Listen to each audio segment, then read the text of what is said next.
এ মুসলমান, তোমার পাওয়ার কেন সিজ হয়ে গেল? নিশ্চয়ই তোমার দ্বারাই ত্রুটি হয়েছে কোনো জায়গায়।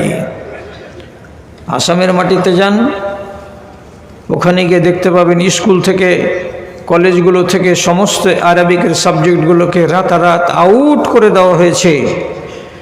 স্পষ্ট ভাষায় বলা হচ্ছে এইগুলো মাদ্রাসা পড়িয়ে একটাও মানুষ ভারতবর্ষের মাটিতে কাজের যোগ্য হবে না। অতএব মাদ্রাসা পড়াবে কেন?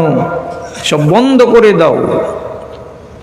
18 বছর বয়সের নিচে, আজ 10 বছর আগে এমন কিছু ছেলে মেয়ে বিবাহ হয়েছিল যারা 3টা বাচ্চার মা বাপ। আজকে তাদের পুরাতন নথিকে বের করে প্রমাণ করে দেখছে যে এই মেয়েটা 18 বছরের নিচে ছিল, তখন তার বিয়ে দিয়েছে তার বাবা, আর বিয়ে করেছে এই ছেলেটা। এইরকম লোকগুলোকে প্রায় 22 থেকে 23 হাজার বাপকে এবং জামাইকে জেলখানায় ভরে রাখা আছে। কেন? যে তুমি হলে বলাৎকারী, তুমি হলে ধর্ষণকারী। ভারত সরকারের আইন 18 বছরের নিচে কোনো মেয়েকে বিবাহ করা যাবে না, আর তুমি করেছো। তোমার স্ত্রীর পেট থেকে 3টা বাচ্চা হয়েছে, এখন জেলের ভাত খাও।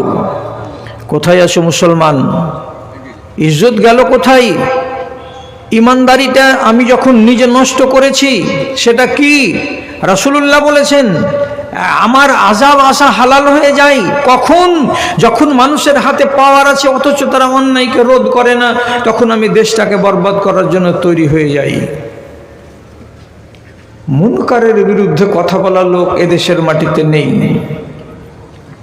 ভালো করে শুনেন। আম্মা আয়েশা বাড়িতে বসে আছেন, হঠাৎ করে ফুফুর বাড়ি বেড়াতে এসলেন ভাতিজি আব্দুর রহমান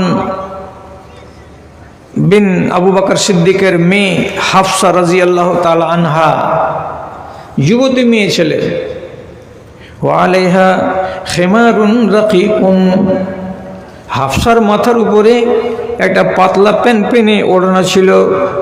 এই ওড়নাটা দিয়ে হাফসার চুলগুলো দেখা যাচ্ছে, গলাগুলো দেখা যাচ্ছে। মা আয়েশার বাড়িতে দেখা করতে এলেন, কাজের জন্য এলেন। কে? তো হাফসা। আম্মা জান আয়েশা কাছে ডাকলেন ভাতিজিকে, আর ডাকার পরে যখন মুখোমুখি হয়ে দাঁড়িয়ে গেছে, তখন তার মাথা থেকে ওই ওড়নাটাকে জোর করে টেনে হিঁচড়ে নামিয়ে দিলেন। দেওয়ার পরে ও সাক্কাই নেই, তার চোখের সামনে দুটোকে ফেড়ে চিড়ে দুখানা করে দিলেন। আর দেওয়ার পরে বলছেন বাড়ির ভেতর থেকে একটা গপস, একটা মোটা ওড়না নিয়ে আসলেন। আসার পরে ভাতিজির মাথার উপরে চাপিয়ে দিলেন। আর দেওয়ার পরে বলছেন একটা কুমারী মেয়ে ছেলে, একটা যুবতী মেয়ে ছেলে বাইরে যাবে, এরকম পাতলা জেরে কাপড় পরে কোনো দিন যেতে পারবে না। তার উচিত হবে এরকম মোটা কাপড় মাথায় গায়ে দিয়ে ঘাড়ে চাপিয়ে, যাতে করে কাপড় দিয়ে তার শরীর দেখা না যায়। এটা কি? একটা মেয়ে ছেলে দেখতে পেল চোখের সামনে মুনকার। এটা যদি আমি হতে দিই, তাহলে আমার ভাতিজির মতো আর 10টা ভাতিজি এইরকমই পোশাক ধারণ করতে শুরু করবে। তা কেন? ওকে জন্মেই বন্ধ করে দাও।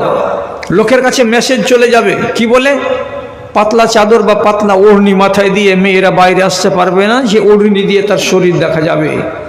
মুনকারকে রোধ করার ব্যাপারে অগ্রণী ভূমিকায় বিসমিল্লাহ করে দিয়েছিলেন নারীদের মধ্যে কে? তো আমাদের জননী মা আয়েশা। আপনাকেও ধর্ম ধারণ করতে হবে, এবং এই দুটো গুণ আপনার কাছে যেন সব সময় থাকে, এই কথাটা আপনি ভুলবেন না। যে আল্লাহ তাআলা আমাকে যে ইজ্জতটা দিয়েছেন যেই মূলে, সেটা যেন আমি কোনো সময় ভুলে না যাই। চোখের সামনে মুনকার দেখতে পাবেন, প্রতিবাদ করুন। ক্ষমতা থাকে হাত দিয়ে ধরুন, ক্ষমতা না থাকে মুখ দিয়ে বলুন, মুখ দিয়ে বলার ক্ষমতা না থাকে অন্তর থেকে ঘৃণা করুন। এই লোকটাকে আমি ভালোবাসি না, তোমার মতো লোকের আমার দরকার নেই যে তোমার সাথে আমি চলবো এবং আমি তোমার সাথে উঠবো বসবো। আপনি কোনো দোকানে চা খান, সেই দোকানদারের কাছে দেখতে পাচ্ছেন কিছু অশ্লীল জিনিস, গায়র ইসলামী জিনিস সে পালন করে যাচ্ছে। আপনি ওকে একবার বলুন, নুরুল ইসলাম, তোমার দোকানে চা খেতে আসছি, তোমার দোকানে এই মন্দ কাজটা হচ্ছে। কি চাচা? যতক্ষণ দোকানে বসছি ততক্ষণ তোমার দোকানে এলসিডি চলছে, আজে বাজে জিনিস। তোমার দোকানে বসছি তো ডানে আর বামে চারিদিকে লোকেরা শুধু গিল্লা আর গুজব করছে, চা খেয়ে উঠে চলে যায় না, এখানে বসে বসে বসে বসে আড্ডা জমাচ্ছে আর আজে বাজে কথাগুলো বলছে, গাল বলছে, মন্দ কথা বলছে। এগুলো তুমি আস্তে আস্তে করে বন্ধ করো। চায়ের দোকান, চা খাবে, মানুষ উঠে চলে যাবে। আপনি যদি দেখেন যে না, রোধ করা যায় না, আপনি দোকানকে বর্জন করুন। কেন বর্জন করবেন? মুখ দিয়ে কথা বললাম, কাজ হলো না, অন্তর দিয়ে ঘৃণা করতে হবে। আর যদি অন্তর দিয়ে ঘৃণা না করি, রব্বুল আলামিনের নবীর কথা অনুযায়ী আমি মুনকারের বিরুদ্ধে কোনো প্রতিবাদে ভূমিকা নিইনি, সুতরাং আমি খায়রে উম্মত নই। আর আমি যদি খায়রে উম্মত না হই, তাহলে পরে রব্বুল আলামিনের কাছে আমার সেই মর্যাদা, সেই শান, সেটা আর থাকবে না। কত বড় মর্যাদা আপনার জানেন? কিয়ামতের দিন যত আম্বিয়া গত হয়ে গেছেন, প্রত্যেক আম্বিয়ার 2টা 4টা 5টা 100 200 400 500 করে উম্মতি জান্নাতে যাবে, যাবেই যাবে। এবার আপনি বলুন, সহিহ হাদিস আপনার কি জবাব করবেন? নবীজি বলছেন, লা ইয়াদখুলুনাল জান্নাতা উম্মাতুন হাত্তা ইয়াদখুলা উম্মতি। আদম আলাইহিস সালাতু ওয়াস সালামের কোনোটাই উম্মত জান্নাতে আগে যাবে না। ইব্রাহিম নবীর কোনো উম্মত আমার উম্মতের আগে জান্নাতে যাবে না। মুসা আলাইহিস সালাতু ওয়াস সালামের কোনো বান্দা, কোনো উম্মত আমার উম্মতের আগে জান্নাতে যাবে না, যতক্ষণ পর্যন্ত আমার উম্মতিরা জান্নাতে গিয়ে শেষ না হয়ে যাবে, ততক্ষণ পর্যন্ত অন্য কোনো উম্মতকে জান্নাতে যাওয়ার সুযোগ দেওয়া হবে না। চারটিখানি কথা হলো, চারটিখানি কথা। ওরা যাবে না আমার আগে, আমরাই যাব আগে। আবার উম্মতে মুহাম্মাদের সর্বপ্রথম ব্যক্তি যিনি জান্নাতে যাবেন, তার নাম কি? আবু বকর সিদ্দিক রাদিয়াল্লাহু তাআলা আনহু। তাহলে এত বড় ফজিলত পেয়েছি, আর পেয়েছেন আমাদের আবা আর আজদাদ, আমরাও তো পাবো। কিসের জন্য পাবো? এই দুটো কাজ যদি করি তাহলে আমরা পাবো। আর যদি আমরা এই দুটো কাজ করতে না পারি, তাহলে আমি কি দিয়ে শ্রেষ্ঠ উম্মত হয়ে কিয়ামতের দিন আগে জান্নাতে যাওয়ার দাবি করতে পারবো? হযরতে আবু উবাদা রাদিয়াল্লাহু তাআলা আনহু বলছেন, রাসূলুল্লাহর হাতে হাত দিয়ে আমরা বয়াত করেছিলাম। কি কথা বলে? দুটো কথার উপরে, বায়ানা আলাস সামঈ ওয়া তাআতে। হে আল্লাহ রাসূল, আপনার কথাগুলোকে কান দিয়ে শুনব এবং মন থেকে সেগুলোকে মেনে নেব। শুধু শুনে ক্ষান্ত হব তা নয়, শুনব এবং মানব। এই দুটো কথার উপরে আপনার সাথে আমরা বয়াত করেছি। তারপর আবার কি বলা হচ্ছে? ফিল মানশাতে ওয়াল মাকরাহে। আমি যদি সুখে থাকি তবু আপনার কথাগুলোকে মানব, আমি যদি দুঃখে থাকি তবু আমি আপনার কথাগুলোকে মানব। আমার যদি সচ্ছলতা থাকে তখন আপনার কথাগুলো মানব, আর আমার যদি সচ্ছলতা না থাকে, আমি যে গরিবীর হালাতে পড়ে যাই, তবু আপনার কথাকে মানব। আপনার কথার ডান বাম 1 কিঞ্চিত পরিমাণে করব না। মনে কষ্ট হতে গেলেও আপনার সাথে যে বয়াত করেছি, এই কথা থেকে 1 চুল নড়ব না, কষ্ট হলেও করব। কি বুঝলেন? তাহলে ওনারা দায়িত্ব কত শক্তভাবে পালন করেছেন। এমন কষ্ট তো আমাদের উপরে আসছে না, আর আমরা এমন কষ্টের মুখোমুখি হইনি, তারপরেও তো আমরা সেই দায়িত্বটাকে ঠিকঠাক পালন করতে পারছি না। একটা শুধু উদাহরণ দিই, সবচাইতে বেশি ঠান্ডা কোন মাসে হয়? জানুয়ারি মাসে। কত শীত হয়? হাড় কাঁপানো শীত। এইরকম শীতের দিনে আপনাকে যদি রাত 12টার সময় কেউ বলে যে আমার ছেলেটা অসুখ হয়েছে, তুমি এসো তো ভাই, তোমাকে সাথে করে বহরমপুর যাব, আপনি 20 বার বলবেন, আর কাউকে দেখো আমার শরীর চলে না, আমি পারবো না, এত ঠান্ডা। ঠান্ডার কাছে আপনি হার মেনে যাচ্ছেন, পারবো না, আপনি উঠছেন না। এই জন্যই জানুয়ারি মাসে, পুষ এবং মাঘ মাসে ফজরের টাইমে দেখবেন, অন্যান্য সিজনে যদি 100 জন নামাজি থাকে, তো এই দুটো মাসের ভেতরে দেখবেন মাত্র 25টা করে নামাজি থাকে। কেন? এরা হার মেনে যায় ঠান্ডার কাছে। তাহলে ঠান্ডা কত কঠিন জিনিস চিন্তা করবেন। জানুয়ারি মাসের কনকনে হাড় কাঁপানো শীতের দিনে 4th হিজরি সনে আল্লাহ পাকের নবী মুখোমুখি হয়ে গেলেন 12,000 মুশরিকদের এক যুদ্ধে। সে যুদ্ধেরটার নাম হলো খন্দকের যুদ্ধ।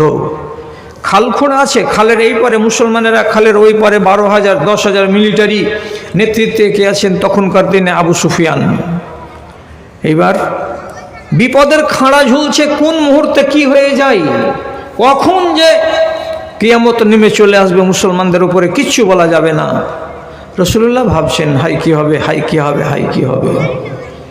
শেষে একদিন এশা নামাজের পর এই হাড় কাঁপানো শীতে রাসূলুল্লাহ মসজিদে যতটি নামাজি ছিলেন তাদের সামনে আওয়াজ করে বলছেন, মাইয়াতিনি বিখাবরিল কওমে ফাইন্নাহু ইয়াকুনু মাই ফিল জান্নাতে। আমার সামনে উপস্থিত এই লক্ষ্যটা তোমাদেরকে বলছি, কে এমন লোক আছো এই খালের উপরে গিয়ে 10,000 মুশরিকদের মিলিটারির মধ্যে গোপনে ঢুকে গিয়ে তাদের খোঁজ খবর এনে দিতে পারবে, এমন সাহস কার আছে, বুকে বল কার আছে? রাত্রি 12টার সময় 1টার সময় যেতে হবে। কেউ আছো? আওয়াজ করে না কেউ। এত শীত, এত ঠান্ডা, কে এতগুলো ঠান্ডা সহ্য করবে? তখন কি পোশাক ছিল এত? বড় জোর একটা চাদর কাউরির কাছে। কেউ যখন উঠলো না তখন রাসূলুল্লাহর নাম ধরে একজনকে বলছেন, হুযায়ফা আছো? বলে জি আছি। যেতে হবে বাবা। বেরিয়ে গেলেন। কত সাংঘাতিক, জীবন চলে যাবে মুশরিকদের মধ্যে যদি ধরা পড়ে যায় তো জিন্দা রাখবে না। আবার এত ঠার, এত জাড়। উনি এক পা দুপা করে হাঁটতে হাঁটতে হাঁটতে হাঁটতে মুশরিকদের ভিড়ের ভেতরে গিয়ে ঢুকে গেলেন। এত তো আলো ছিল না সে যুগে। আবু সুফিয়ান মাঝখানে বসে আছে, সাইক্লোন বইছে আর শীতও ঝরছে। এইরকম ঠান্ডার দিনে একটা ত্রিপলের একটা খিমার নিচে বসে আছে আর একটা ছোট্ট দিয়া, একটা কুপি জ্বলছে, আর এই কুপিটার আলো আবু সুফিয়ানের মুখে একবার করে করে লাগছে। উনি ভিতরে গেলেন, এক পা দুপা করে জানকে হাতে নিতে করে নিয়ে চলে গেলেন। আর যাওয়ার পরে খোঁজ নিবেন, জানবেন তো জানতে গেলে যদি ধরা পড়ে যায় যে আমি মুসলমান, তাহলে তো কচু কাটা হবে। আবু সুফিয়ান বলছে, শোনো গো, রাতের অন্ধকারে মুসলমানেরা আমাদের খোঁজ খবর নেওয়ার জন্য ঢুকে যেতে পারে, আমাদের ক্ষয়ক্ষতি হয়ে যেতে পারে। তো তোমরা এই ঘোর অন্ধকার রাত্রিতে একজন আর একজনের হাত ধরে থাকিও, যাতে বিভ্রান্ত না হও। তো খোঁজ করে হুযায়ফা রাদিয়াল্লাহু তাআলা আনহু করলেন কি, রাতের অন্ধকারে একজন লোকের ডান হাত ধরে নিলেন আর আরেকজন লোকের বাম হাত ধরে নিলেন। এই ডান আর বামের লোক দুটো মনে করলে এটা আমাদেরই লোক আছে, না হলে এমনি করে খচ করে ধরে নিল কেন হাত? নেতার কথা শুনে কান পেতে পেতে শুনছে কি হবে। আবু সুফিয়ান জবাব দিয়ে বলছে, সাথীরা, আমাদের এইখানে থাকা মোটামুটি 38 দিন হয়ে গেল, 39 দিন হয়ে গেল, যুদ্ধের পরিস্থিতি তৈরি হচ্ছে না। আর আমরা উটগুলোকে জবে করে করে করে করে প্রত্যেক দিন 10টা করে 300-400 উট আমরা খেয়েই ফেলে দিলাম। এখন যদি দেরি হয় তাহলে আমাদের বাড়ি ফিরে যাওয়ার জন্য বাহন থাকবে না। অতএব যুদ্ধ করার পরিস্থিতি নেই, রাতের বেলায় পালিয়ে যেতে হবে, দিনের বেলায় পালালে বেইজ্জত হবে। কাজে তোমরা ফজর ফুটার আগে আগে ময়দান খালি করে দাও, এখান থেকে তোমরা সব পালিয়ে যাও। সব খবরটি শুনে নিলেন হুযায়ফা। এসে আবার কাঁপতে কাঁপতে কাঁপতে কাঁপতে রাসূলুল্লাহর কাছে এলেন মসজিদে নববীতে। রাত তখন 4:30, রাসূলুল্লাহ তাহাজ্জুদের নামাজ পড়ছেন। এমন সময়তে কাঁপতে কাঁপতে এসে রসুলের কাছে দাঁড়িয়েছেন। রসুল্লাহ ইঙ্গিতে বুঝে নিলেন যে আমার পিয়ন চলে এসেছে আমার কাছে। কাঁপুনির আওয়াজ শুনে সাথে সাথে নিজের গায়ের লম্বা শালটাকে, চাদরটাকে রসুল্লাহ বেশি করে ঝুলিয়ে দিলেন তার দিকে। তার ভেতরে হুযায়ফা ঢুকে গিয়ে মিষ্টি করে একটু গাটাকে গরম করে নিয়ে চুপচাপ বসে থাকতে থাকতে খানিকটা ঘুমিয়ে পড়লেন। রসুল্লাহর তাহাজ্জুদ শেষ হলো, তারপরে ফজরের আজান পড়ল। তখন রসুল্লাহকে ইঙ্গিত করে বলছেন, কুম ইয়া নওমান, এ ঘুমন্ত, জাগো, উঠো, খবর দাও, কি হয়েছে তোমার? তখন চোখ মুছার পরে বলছেন, রাসূলুল্লাহ, সত্যি তো বিপদের কাজে গেছিলাম, এখান থেকে রাতের অন্ধকারে যাচ্ছি, পা কোথায় পড়ছে বুঝতে পারছি না, পাথরে না সরজমিনে দেখতে পাচ্ছি না, চারিদিকে মুশরিক ঘোরাফেরা করছে। যেই জিজ্ঞাসা করছে কে তুমি, তো বলছে আমি কুরাইশি। যে জিজ্ঞেস করছে কে তুমি, তো আমি বলছি কুরাইশি। কুরাইশি কথাটা ঝুট কথাটা নয়, এটার মানে হলো এই, আমি কুরাইশি মানে হলাম কুরাইশদের আমি লোক, আবু সুফিয়ানের দলের লোক, ওরা বুঝছে। কিন্তু আসলে আমি আবু সুফিয়ানের লোক নই, আমি হলাম কুরাইশ বংশের লোক। লোক, এক কথায় দুটা মতলব বেরিয়ে আসে। তারা কেউ তাকে মারল না, কাটলো না, ঘেরল না, ভিতরে গিয়ে খবর নিয়ে তারপরে চলে এলেন। 2-2.5 কিলোমিটার রাস্তা অতিক্রম করে যেমন নুমুনিয়া হয়ে যাবে, বুকটাকে চেপে ধরবে, ঠান্ডাতে জীবনটা চলে যাবে, এত কষ্ট করে আমি আসলাম। কি খবর আনলে বাবা? যে রসুল, আবু সুফিয়ানের মুখ থেকে নিজে শুনলাম, সে বলছে তোমরা এখানে আর যুদ্ধের অনুকূল পরিস্থিতি পাবে না, অতএব রাতারাতি এখান থেকে পালিয়ে যাও, দিনের বেলায় ময়দান ফাঁকা পড়ে থাকবে, কেউ যেন জানতে না পারে, দেখতে না পাই। রসুলুল্লাহ একটু মুছিয়ে হাসলেন, আর হাসার পরে বলছেন, হোজাইফা, তোমার ঈমানকে ধন্যবাদ জানাই। তোমাকে আমি বলেছিলাম কি, কোনো একটা মানুষ যদি এরকম কষ্টের দিনে জানকে হাতিলিতে করে নিয়ে একটা সংবাদ এনে দিতে পারবে, সে আমার সাথে জান্নাতে থাকবে। এটা আরামের কাজ নয়, এটা হলো কষ্টের কাজ, এটা সুখের কাজ নয়, এটা হলো বড্ড বিপদের কাজ। তুমি আমার সঙ্গে বয়াত করেছিলে কি বলে? এ আল্লাহ পাকের রাসূল, আপনার কথাগুলোকে মানবো, মেনে চলবো, আর সেগুলোকে পালন করব, সুখের দিনেও মানব, দুঃখের দিনেও মানব। যদি আমার অসচ্ছল অবস্থা থাকে তবুও মানব, যদি আমার হাতে টাকা পয়সা থাকে তখনও মানব।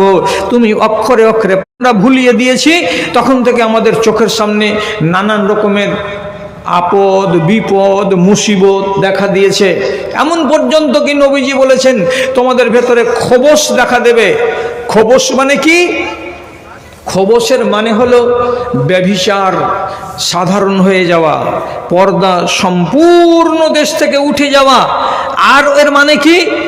বিবাদ বেড়ে যাওয়া। আর এর মানে কি? কথাই কথাই কলার ধরাধরি করা, আর মুখে মুখে থাপড়া থাপড়ি করা। আর এর মানেটা কি? প্রতিবেশীর সঙ্গে বিবাদ করা, আর যেখানে সেখানে যত্র তত্র মার্ডার হয়ে যাওয়া। এগুলো তোমাদের মধ্যে বেড়ে যাবে। যখন তোমরা আদর্শ নীতি এইটাকে মেনে চলবে না, তখন তোমাদের উপরে এইগুলো আযাব চলে আসবে। কি বলবো, এগুলো কি আযাব আমাদের কাছে আসেনি? চলে এসেছে। আমরা নিজেরাও যখন আক্রান্ত হয়ে যাই, তখন নিজেকে কোনোদিন মালামত করি না যে এই মন তুই এ কাজ করছিস কেন। কেউ যদি করে তো তাকে আমি ঘৃণা করতে পারি না। কেন ঘৃণা করতে পারি না? দূর, আমার বংশের লোক, আমি যদি ওকে ঘৃণা করি তো ও আমাকে আমার পক্ষে থাকবে না, আর একটা জামাত করে নিবে, আর একটা সর্দার বানিয়ে নিবে। ও করছে করুক গা। আপনি হজম করে যাচ্ছেন মুনকারকে, অথচ মুনকারের বিরুদ্ধে আপনাকে গর্জে উঠতে বলা হচ্ছে। লম্বা হাদিস শুনতে হবে না। আর টাইম যেটা আমাকে আমার সভাপতি দিয়েছিলেন, এটা আমার কাছে ভারী টাইম নয়, 1 থেকে 1.5 ঘন্টা ওয়াজ করা। কিন্তু আমাদের আজকের সভাটা আমাদের অনুকূলে নেই, প্রতিকূলে চলে গেছে প্রথম দিনের জালসা বলে, এবং ঠান্ডাটা বেশি হয়েছে বলে আপনাদেরকে খুব তাড়াতাড়ি ছেড়ে দিচ্ছি। একটা কথা শুনুন তো ভাইজান আমার খেয়াল করে, মুনকারকে রুকার ব্যাপারে সাহাবীরাই আমাদের কাছে আদর্শ। মদিনার মসজিদে নামাজ পড়ছেন আবু সাঈদ খুদরি রাদিয়াল্লাহু তাআলা আনহু। ওইখানে তখন গভর্নর আছেন মারওয়ান। মারওয়ানের একটা ছোট বেটা, এখন পূর্ণ সাবালক হয়নি, এই 10 থেকে 12 বছর বয়সের ছেলে মসজিদে দৌড়াদৌড়ি করছে। একবার আবু সাঈদ খুদরি যে জায়গাতে নামাজ পড়ছেন তার সামন দিয়ে চলে যাওয়ার চেষ্টা করেছে। তখন আবু সাঈদ খুদরি এমনি করে হাত দিয়ে ওকে ঘেরে দিয়েছেন, দিয়ে ইশারা করে বলছেন চলো এদিকে হও, এদিকে আসবে না। একবার ইশারা পেল, ঘুরে চলে গেল। তারপরে আবার নামাজ শেষ হয়নি, আর মাঝখানে ফের সামন দিয়ে গত হওয়ার চেষ্টা করছিল, হাত দিয়ে আটকে দিচ্ছেন, এই মুখে কথা নয়, হাত দিয়ে আটকাচ্ছেন, সামনে দিয়ে যাবে না নামাজির। এইবার একবার মানলো, 2বার মানলো, 3য় বার আবার সামন দিয়ে যখন গত হতে যাচ্ছিল, হাতটা যেমনি বাড়িয়ে দেওয়া, হাতটাকে ঠেলে পার হয়ে চলে যাবে, জোর দেখিয়ে ছেলেটা এরকম করছিল। আর যেমন একটু হুজ্জতি করা, আবু সাঈদ নমাজ পড়া অবস্থাতেই পড়াম করে একটা চড় বাচ্চাটার গালে কষে দিলেন। বাচ্চা কাঁদতে কাঁদতে বাপের কাছে গেল, আমাকে মারলো জি আব্বা। কে মারলো? মসজিদে একটা বয়স্ক লোক নমাজ পড়ছিল, ওই আমাকে মারলো। তো রাজ্যপালের বেটাকে মারবে, এ কি আর হয়? এক পা দুপা করে মারওয়ান চলে এসেছেন মসজিদে, আসার পরে যদি দেখছেন তো আর কেউ নাই, এক জালিলুল কাদার সাহাবী আবু সাঈদ রাদিয়াল্লাহু তাআলা আনহু। দেখে গরম ঝাড়বে কি মিঠা ভাষাতে বলছে, লেমা জারাবতা ইবনা আখিকা, আপনি আপনার ভাতিজাকে মেরেছেন কেন?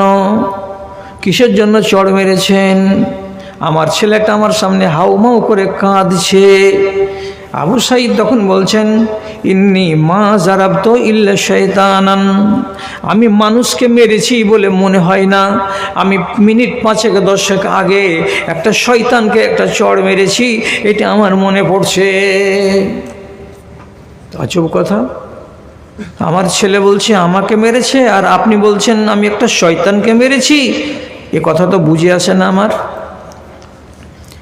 তখন আবু সাঈদ বলছেন, আমাকে নবীজি বলেছেন নামাজের সামান দিয়ে কেউ যদি গত হয় তো রাসূলুল্লাহ হুকুম করে বলছেন ফালিয়াদরাহু, সেজন্য হাত দিয়ে তাকে আটকিয়ে দেয়। ফাইন আবা, হাত দিয়ে আটকানোটাকে সে যদি না মানে, না রুকে, গায়ের জোর দেখে যদি সামন দিয়ে গত হতে যাই তো রাসূলুল্লাহ বলছেন ফালিয়ুকাতিলহু ফাইন্নাহু শাইতানুন, তার সঙ্গে লড়াই করো, তার মানে কি শক্তি দেখাও, কেন যে এটা মানুষ নয়, এটা হলো শয়তান। তোমার ছেলে 2 বার আমি আটকেছি, মানেনি বাধা, 3য়-বার চেষ্টা করছিল, গার জোর দেখে আমার সামন দিয়ে চলে যাবে। অতএব রাসূলুল্লাহর হাদিস অনুযায়ী এই ছেলেটার চরিত্রটা হচ্ছে শয়তানি চরিত্র, এবং ওকে মারার জন্য রাসূল আদেশ করেছেন যে ওকে ওর সঙ্গে লড়াই করো। লড়াই করো মানে মারো, মেরে তাকে আটকাও। আমি তার গালে চড় মেরেছি, রাসূল বলছেন ফাইন্নাহু শাইতানুন, যেহেতু সে শয়তান। তোমার এটা বেটা হলে কি হবে, তার আখলাকটা হচ্ছে শয়তানি আখলাক। এবার বলো তোমার কি কথা বলার আছে। মারওয়ান উনি তখন এত বড় একটা জালিলুল কাদার সাহাবীর মুখ থেকে যখন রাসূলুল্লাহর কথাটা শুনতে পেলেন যে এটা তো ন্যায্য কথা, মুনকার হতে গেলে হাত দিয়ে আটকাতে হবে, সে রাজার ছেলে হোক আর সে প্রজার ছেলে হোক, এটা দেখার বিষয় নয়। তো আপনি তো ঠিকই করেছেন। তাহলে ছেলেকে আর কোনো কথা না বলে, আবু সাঈদ রাদিয়াল্লাহু তাআলা আনহুকে কোনো কথা না বলে, কান্না করা বাচ্চাটাকে বলছে চলো বাবা, চলো চলো চলো বাড়ির দিকে চলো। ছেলেটাকে বাড়ির দিকে নিয়ে চলে গেল। ছেলে বুঝতেও পারলো না যে আমার বাপ প্রতিশোধ কেন নিল না, বা গাল কেন দিল না, বা মারার কেন চেষ্টা করলো না। আপনি কি দেখলেন এই সহিহ হাদিসটা থেকে? ইবনে সুনানে নাসাইর ভিতরে হাদিসটা আছে। কি শিখলাম? যদি এমনটা হয় যে দ্বীনের বিরুদ্ধ কাজ হচ্ছে, তাহলে আমি যদি এ কাজে নিজেকে তৈরি না করি তাহলে আমি খায়রে উম্মত হলাম কি করে? আর যে খায়রে উম্মতের সার্টিফিকেট যে সবাদের আগে আমরা জান্নাতে যাব, আমার সার্টিফিকেটটাই তো ঠিক থাকলো না। পারবেন না আটকাতে? মন দিয়ে তাকে ঘেন্না করতে পারবেন? একটা হাদিস শুনুন, আর শোনার পরে এটাকে হেফাজত করবেন, তো ইনশাআল্লাহ আপনার কাজ দেবে। কি কথা বলছি? এক সাহাবী, তার নাম খেরাশ বিন জুবাইর রাদিয়াল্লাহু তাআলা আনহু, উনি নিজে বর্ণনা করছেন। কি বলছেন? রাআইতু রাজুলান ফিল মসজিদে ইয়াখযিফু, আমি দেখলাম মসজিদের নববীর ভেতরে একটা 10-12 বছরের ছেলে ছোট ছোট মার্বেলের সাইজের 10টা-15টা পাথরকে জড়ো করেছে, আর করার পরে সেই পাথরগুলোকে এরকম করে আঙুলে ধরছে একটা করে, আর নিশানা লাগাচ্ছে, একবার জানালাই, একবার দরজায়, একবার উত্তর দিকে, একবার দক্ষিণ দিকে। যেমন আমাদের বাচ্চারা গুলি খেলে, মার্বেল খেলে, ওই রকম করে আঙুলে পাথরগুলো নিচ্ছে, আর ডানে আর বামে আঙুল দিয়ে দিয়ে চালিয়ে চালিয়ে ফেলছে। তখন এক বুজুর্গ বলছেন, এই বেটা, এটা কি করছো? এভাবে যে আঙুল দিয়ে পাথর চালাচ্ছ, গুলি খেলা খেলছো, এটাকে আরবিতে খাজাব বলা হয়। এটা কাজ করা ঠিক নয়, রাসূলুল্লাহ এটাকে নিষেধ করেছেন। বুঝি কেন? তো বলছে ফাইন্নাহু লা ইউসাদু সাইদান, এই আঙুল দিয়ে পাথর চালিয়ে জীবনে কোনো শিকারকে তুমি ধরতে পারবে না, এবং এই আঙুল দিয়ে পাথর চালিয়ে কোনো শত্রুকে কাবু করতে পারবে না। তাহলে কি হবে এর দ্বারাই? ফাইন্নাহু ইয়ানফাকুল আইনা, হতে পারে কোনো মানুষের চোখটাকে কানা করে দিতে পারে। তুমি এমনি করে এমনি চালাবে, দরজায় গিয়ে লাগবে, পাল্টা যদি সেটা অন্যদিকে দৌড়াই তো কোনো মানুষের চোখে যদি লেগে যায় তো তোমার এই আঙুলের দ্বারাই চালিয়ে দেওয়া পাথরটাই কোনো মানুষের চোখ কানা হতে পারে, কোনো মানুষের নাক ফেটে যেতে পারে। সুতরাং যেই খেলাতে ক্ষতি হবে এমন খেলাটা তুমি খেলিও না, এটা নিষেধ করেছেন নবী করিম। ছেলেটা বন্ধ করলো খেলা, চলে গেলেন উনি নিজের কাজে। একটা অন্যায় দেখেছিলাম, বারণ করলাম, ছেলেটা রুকে গেল, চলে গেলেন। বিশেষ নিজের কাজটাকে শেষ করে দিয়ে আবার যদি ফিরে আসছেন মসজিদের দিকে তো দেখছে যে বাচ্চাটা ওই খেলা খেলছে। বা তোমাকে আমি 11টার সময় নিষেধ করে গেলাম যে এই খেলা খেলবে না, আর এত বড় তুমি হুঁশিয়ার ছেলে, 15 বছর বয়স তোমার, তোমাকে রাসূলুল্লাহর কথা বললাম আর তুমি এই কথাটাকে একদম বেমালুম ভুলে গেলে, কি ব্যাপারটা তোমার? যখন তিনি দেখলেন যে দ্বিতীয়বার এই কাজ করছে ছেলেটা, তাকে সংশোধন করে দেওয়ার পর তখন তিনি নিজের ভেতরে নতুন একটা জজবা তৈরি করে বললেন, মুনকারকে রোধ করতে গেলে সবসময় হাতের পাওয়ার চলে না, মুনকারকে রোধ করতে গেলে সবসময় মুখের ভাষা কাজ করে না, মুনকারকে রোধ করার ব্যাপারে আরও কিছুটা পদক্ষেপ আছে, সেগুলো গ্রহণ করতে পারা যায়। সেটার নাম হলো বয়কট। এটার নাম হলো বয়কট। ওর সঙ্গে সম্পর্ককে ছিন্ন করে নিতে হবে। আমি তোমার সাথে নেই, আমি তোমার সাথে চলবো না, আমি তোমার সাথে উঠবো না, আমি তোমার সাথে বসবো না, এভাবে আপনাকে সম্পর্ক ছিন্ন করে নিতে হবে। ইনি এবার কি বলছেন, তোমাকে আমি 11টার সময় বলে গেলাম এটা নিষেধ, তারপরে তুমি এটাকে নিষেধ মাননি, খেলেই চলে যাচ্ছ।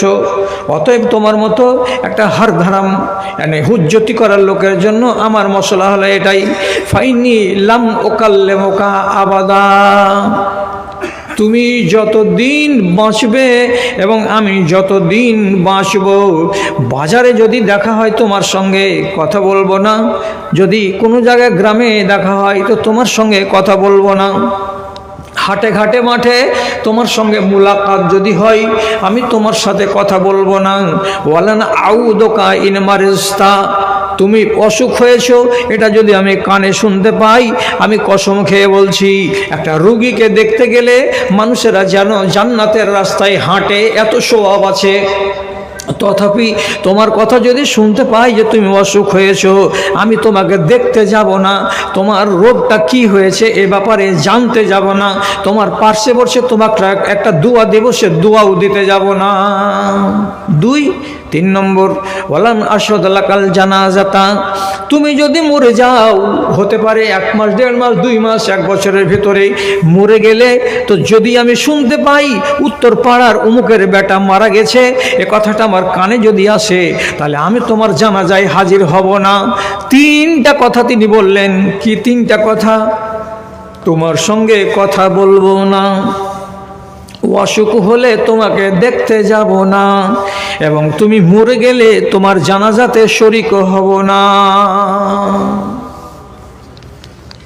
আপনি বলুন এবার ভেবে চিনতে, কোনো মানুষকে সংশোধন করার কল্পে যদি আমার সব হাত নষ্ট হয়ে যায়, তাহলে আমি এই কাজটা করতে পারবো না। বয়কট ডাকা যাবে না। ইনি যে বয়কট ডেকে দিলেন, যে এই বয়কট ডাকাটা তার জন্য হালাল না হারাম? যদি হারাম হতো তাহলে একজন বিজ্ঞ সাহাবী এই সিদ্ধান্ত গ্রহণ করতেন না। উনি যেটা ফায়সালা করেছেন ঠিক করেছেন। কেন তুমি মানবে না নবীজির শরীয়তকে? কেন তুমি মানবে না আল্লাহর ফরমানকে? তুমি যদি নাই বা মানো, তোমাকে রুকলাম যে তুমি অন্যায় করছো, অন্যায় থেকে তুমি নিজেকে শুধরাও, তুমি শুধরাবে না তো তাহলে তোমার ভেতরে দিন কোথায় আছে? দিন নেই, অতএব তোমার সঙ্গে আমার বয়কট, আমি তোমার সাথে চলবো না। এটা খারাপ কথা নয়।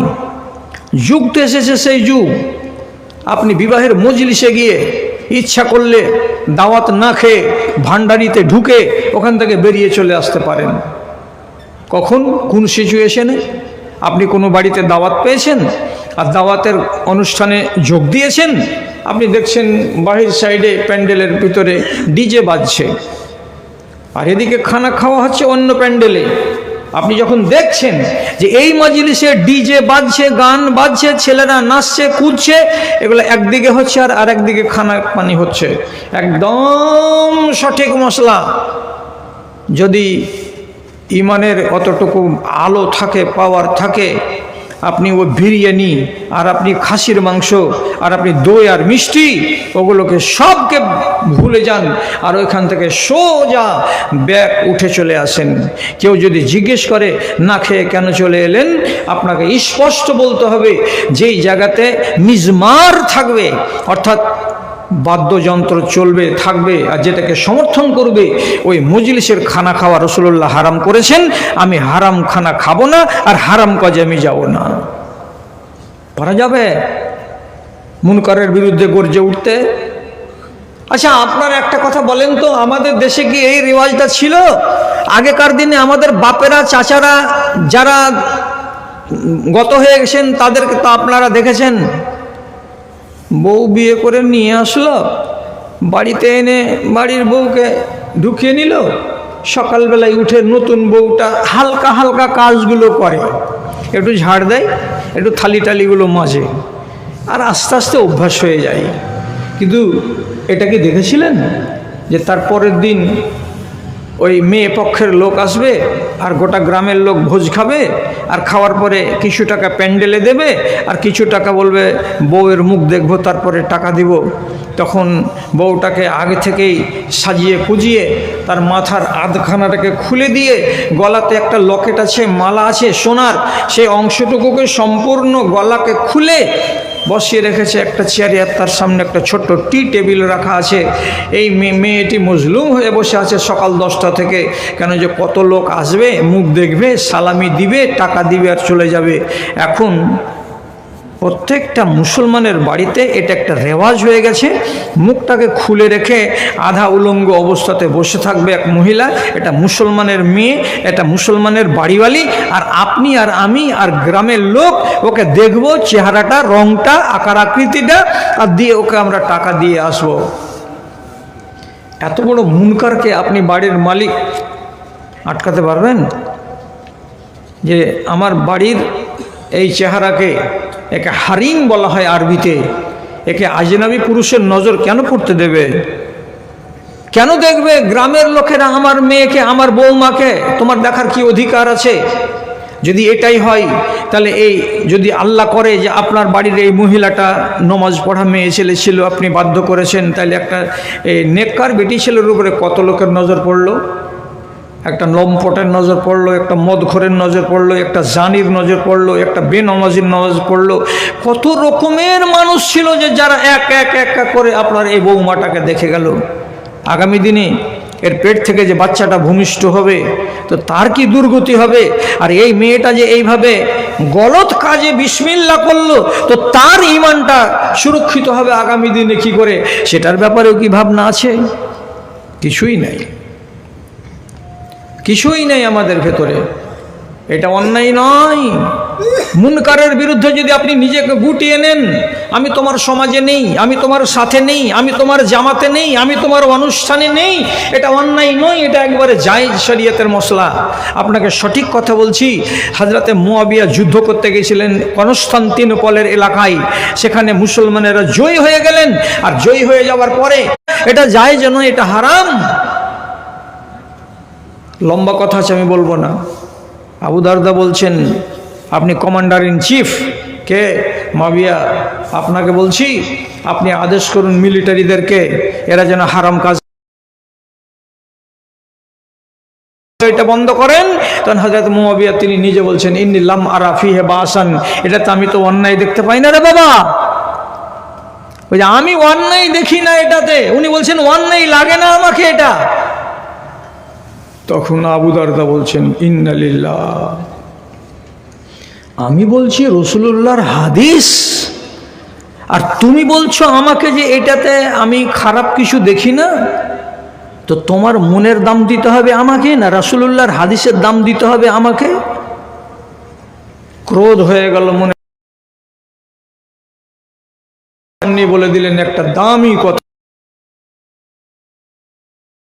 ও সাকেনো ফি বালাদিন আনতা ফিহা, হে মুআবিয়া শোনো, তোমার মতো একটা লোক যে রাসূলুল্লাহর হাদিসকে ওপেন বিরোধিতা করে, খোলাখুলি উল্টো করে, এমন একটা লোক যে দেশে থাকবে সেই দেশে আমি বাস করব না, ওখান থেকে অন্য কোনো জায়গায় চলে যাব।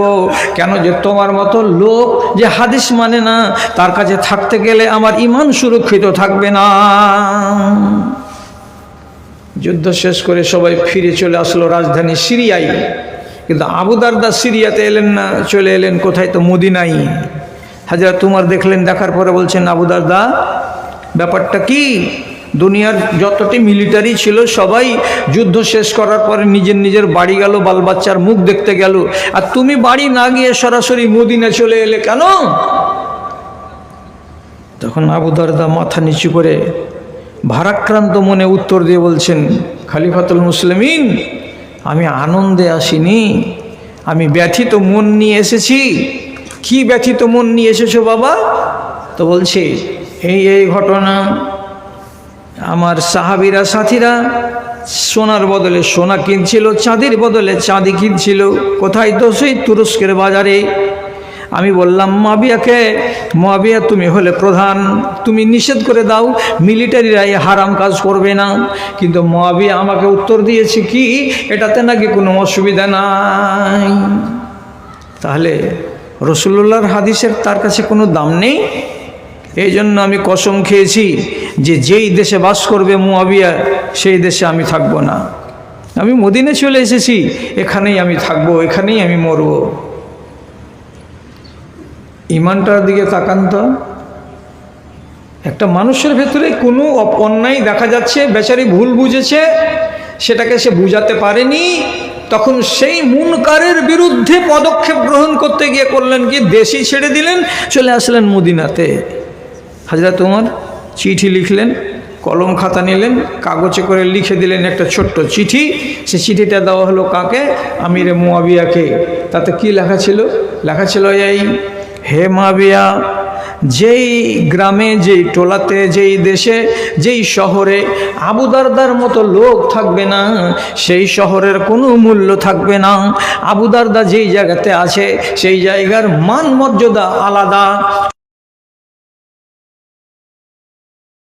মনের দুঃখে আবু দারদা সিরিয়া ছেড়ে মদিনা চলে এসেছে। আবু দারদার সিদ্ধান্তটা ঠিক এবং তোমার সিদ্ধান্তটা হলো বেঠিক।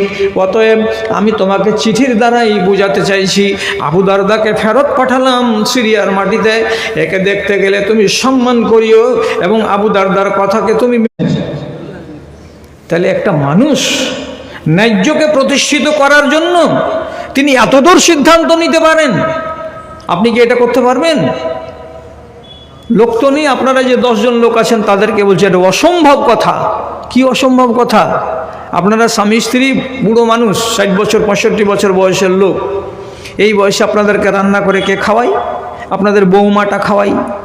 আপনি যদি জিজ্ঞেস করে দেখবেন কালকে যে বৌমা তুমি কি নামাজ আদায় করো 5 ওয়াক্তের, যদি বৌমা উত্তর দেয় যে জি না, আমি নামাজ তো পড়ি না, আপনি বলতে পারবেন কাল থেকে নামাজ পড়বে? যদি নামাজ পড়ো তো আলহামদুলিল্লাহ, আর নামাজ যদি না পড়ো তো তোমার মতো ফাঁসেকা বেটি ছেলের হাতে রান্না খাবো না, বুড়াতে গেলে হাত পুড়িয়ে খাবো সেও ভালো, কিন্তু তোমার মতন একজন পাপিষ্টা মেয়ে ছেলের হাত থেকে আমাকে রান্না নিতে হবে, তার মানে কি? পাপকে সমর্থন করা। কেউ পারবে এই জমানাতে নিজের বৌমার বিরুদ্ধে কথা বলতে? কেউ পারবে না। এটাই যুগ কি আগে ছিল? এটা যুগ আগে ছিল না। যেদিন থেকে স্কুল থেকে ছিটকি উঠে গেছে সেদিন থেকে ছাত্ররা বেয়াড়া হয়ে গেছে। যত সেই আমল থেকে যত মুদাররিস এবং যত মাস্টার আছে, যত শিক্ষক আছে, ওরা সমস্ত কাচুকুচু হয়ে গেছে। মনে হচ্ছে এরাই হলো ছাত্র আর ছাত্ররাই মনে হচ্ছে গুরু। এই জন্য শিক্ষার মান কমে গেছে, এই জন্য এই ডিপার্টমেন্টটা দুর্বল হয়ে গেছে। এখানে মানুষের বাচ্চাকে তৈরি করা যাচ্ছে না, শুধু যান্ত্রিক মানবকে তৈরি করা যাচ্ছে, যে মানুষগুলোর ভেতরে আদর্শ নেই, শিষ্টাচার নেই, যে যাদের ভেতরে আখলাক নেই, যারা কোনো দিন আদব কায়দার কোনো ধার ধারে না। বেয়াদবি মাপ। আজকের মতো শেষ কথা বলছি বলে আপনাকে আমি ছুটি দিয়ে দিচ্ছি। যে 10-12 জন আছেন এই 11 জন হয়েন না, এই 10-12 জন 10-12 জনই থাকেন, একটাই কথা বলছি বলে আপনাকে ছুটি দিয়ে দেব। সেটা কি? ইরানের এলাকা জয় হলো, সেই সাহাবী তার নাম হুযায়ফা ইবনুল ইয়ামান। দায়িত্ব পাওয়ার পর নতুন এলাকা 10-12 জন লোককে নিয়ে উনি বেরিয়ে বেড়াচ্ছেন। এটা কোন জায়গা গো? যে এটা চাঁদপুর বলে এটাকে। এটা কোন জায়গা গো? তো এটাকে উনি এইরকম করে এলাকাগুলোকে দেখে বেড়াচ্ছেন। এক জায়গাতে গেছেন, বেশ কিছু লোক সেই এলাকার, তখনও ওরা অগ্নি পূজক। কিছু মুসলমান তো সাথে দেখা হলো ওই জায়গাতে, তিনি আলোচনা করবেন, 2-4টা কথা বলবেন বলে একটা ছোট্টখাট্ট অনুষ্ঠান। সেখানে খাবার পরিবেশন করা হলো, টেবিলে খানা এলো। খাবার খেতে গিয়ে ওদের লোক ছিল কিছু, অর্থাৎ অগ্নি পূজকদের পারস্যের লোক, আর মুসলমানেরাও ছিলেন হযরতে হুযায়ফা বিন ইয়ামানের সাথে। খেতে বসে খাবার খেতে খেতে এমনটা ঘটে নাকি আমাদের, যে হাত থেকে কোনো একটা আলুর টুকরা পড়ে যায় অথবা একটা মাংসের টুকরা ছিঁড়তে গেলাম, অবশিষ্ট অংশটা হাত থেকে ছুটে জমিনে পড়ে যায়। আমরা কি করি? হাদিস কি বলছে? ওটাকে যদি অপবিত্র জায়গাতে না পড়ে তো উঠিয়ে নাও, যদি ধুলো বলি লেগে থাকে তাকে পরিষ্কার করা সম্ভব হয় তো পরিষ্কার করো, আর করার পরে ওটাকে তুমি খেয়ে নাও। কেন? তুমি জানো না যে কোনটা খানাতে আল্লাহ বরকত লিপিবদ্ধ করে রেখেছেন। তুমি অবহেলা করে ওই খানাটাকে যদি ছেড়ে দাও তো হতে পারে তোমার সেদিনের খানার বরকত করতেই ছিল, বেরিয়ে চলে গেল তোমার কারণে। এটা হলো ইসলামী নীতি।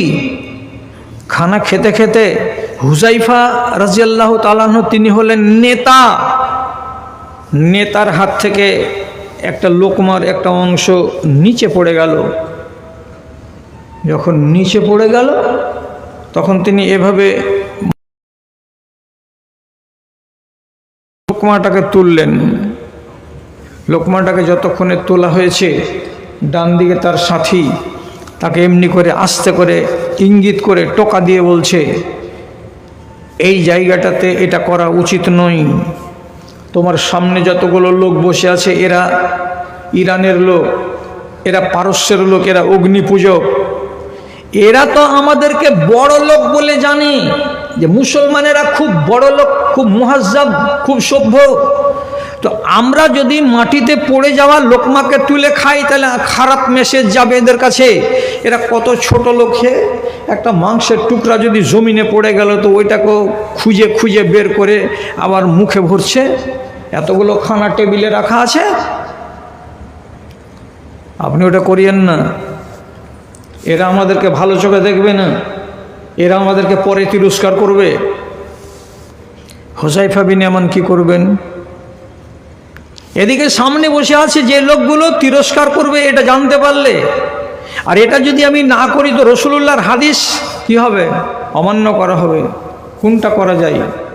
উনি স্পষ্ট উঠিয়ে নিলেন লোকমাকে, আর নেওয়ার পরে এমনি করে মুছে নিয়ে তিনি ভালো লোকমার সঙ্গে তাকে মিলিয়ে নিলেন, নেওয়ার পরে খেয়ে নিলেন, আর নিয়ে নিজের সাথীকে একদম পরিষ্কার ভাষাতে বলছেন, ইবনে মাজার হাদিস কি, আত্রক সুন্নাত হাবিবি লিহাউলাইল হুমাকা।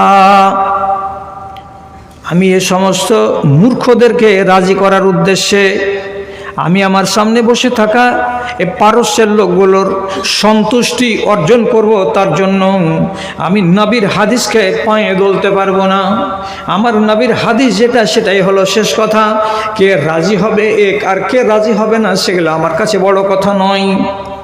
অতএব আমি লোকমাটাকে তুলে নিলাম, পরিষ্কার করে আমি খেয়ে নিলাম। এটা হলো আমার আদর্শ, আমার নেতা যেটা বলেছেন সেটাই ফাইনাল। আর লোকেরা ভালো মন্দ যা ভাববে সেটা তাদের ব্যাপার, আমি ওইগুলো নিয়ে চিন্তা করি না। কত বড় নজির স্থাপন করে দিয়ে চলে গেছেন উনি, যে আমি মানুষ দেখি না, কে আমার ইজ্জত নিয়ে খেলবে ওটা আমি দেখি না, আমি দেখছি আমার সম্মান নিয়ে, আর আমি দেখছি আমার দিন নিয়ে, যে দিনকে আমি ধারণ করি বলে আমি একজন ইমানদার, সেই ইমান আমার তাগিদ করে আমাকে যে না এটা করো, তো আমি ওটাই করব। ভাই হে, ইমানদারি কথাটা শব্দটা ছোট, কিন্তু এই ইমানটাকে মানার বিষয়ে এত বড় কলেজা লাগে, এত বড় মন লাগে, সে মনের বড্ড অভাব। ইজ্জত সব মাটি হয়ে গেল, নত হলো মমশির, যারা ছিল চিরমোদের গোলাম আজ তারাই হয়েছে মহান বীর। তোমায় ভুলেছি, কোরআন ছেড়েছি, তাই বুঝি অপমান, তোমার দুনিয়ায় দুশ্মনী লীলা আছে দেখো রহমান। কাফেরের হাতে নিধন হতেছে কি করে মুসলমান, বলির পাঠা হলো মুসলিম তোমার চোখের আগে, আসাম বোম্বাই মিরাট গুজরাট আর সে হাজারিবাগে, তবু কেন তুমি প্রতিশোধ নিতে হও না কো আগুয়ান, তোমার দুনিয়ায় দুশ্মনী লীলা আছে দেখো রহমান। কাফেরের হাতে নিধন হতেছে কি করে মুসলমান। কোরআনের সঙ্গে সম্পর্ক দূর হয়েছে। আপনাদের মোবাইলের যেমন চারটা কলম থাকে, দুটো থাকলে কথা হয়, তিনটে হারিয়ে গেলে যদি একটা থাকে তো কথা কেটে কেটে কেটে কেটে যায়। এই জন্য ফুল টাওয়ার হতে গেলে কথা ভালো হয়। আপনার অন্তরের সঙ্গে আল্লাহ রাব্বুল আলামিনকে যদি জুড়তে চান ব্লুটুথের মাধ্যমে, আপনি এখানে যা বলবেন রব্বে করিম আকাশ থেকে সে কথাটাকে গ্রহণ করবেন। এটা কি? এটা হচ্ছে ব্লুটুথ। একটা মোবাইল আর একটা মোবাইলের পেটের কথাকে ব্লুটুথের মাধ্যমে টেনে নিচ্ছে, এটা তো যন্ত্র। আর আপনি আল্লাহ রাব্বুল আলামিনের শ্রেষ্ঠ মাখলুক, আপনার মনের সঙ্গে আল্লাহ রাব্বুল আলামিনকে আপনি জুড়তে পারছেন না, তার মানে হলো এই আমার মনের ভেতরে মরিচিকা লেগে আছে, টাওয়ার পাচ্ছে না, সুতরাং তাকে ডেকে কোনো যশ হচ্ছে না, কোনো কাজ হচ্ছে না, ফিতনাই বাড়ছে দুনিয়ার মাটিতে। আল্লাহ রাব্বুল আলামিনের কাছে প্রার্থনা করবেন যে মালিক, যে সার্টিফিকেট তুমি আমাদেরকে দিয়েছ, আল্লাহ অন্তত ব্যক্তিগত পর্যায়ে আমি যেন এটাকে মেনে চলতে পারি। যে যদি ক্ষমতা দাও যে হাত দিয়ে রোধ করব, ক্ষমতা যদি তা না দাও তো মুখ দিয়ে যেন বলে রোধ করতে পারি। আল্লাহ যদি সেটাও ক্ষমতা না দাও তো এই জজবাটুকু আমার মনের ভেতরে দিও যে যে অন্যায়কারী হবে তাকে যেন আমি অন্ততপক্ষে মন থেকে ঘৃণা করতে পারি যে তুমি একজন অন্যায়কারী। আল্লাহ রাব্বুল আলামিন আপনাদের সুমতি দেন, আপনাদের ঈমানকে মজবুত করেন এবং আপনাদের এই ব্যাপারে একটু সজাগ করে তুলুন। আল্লাহ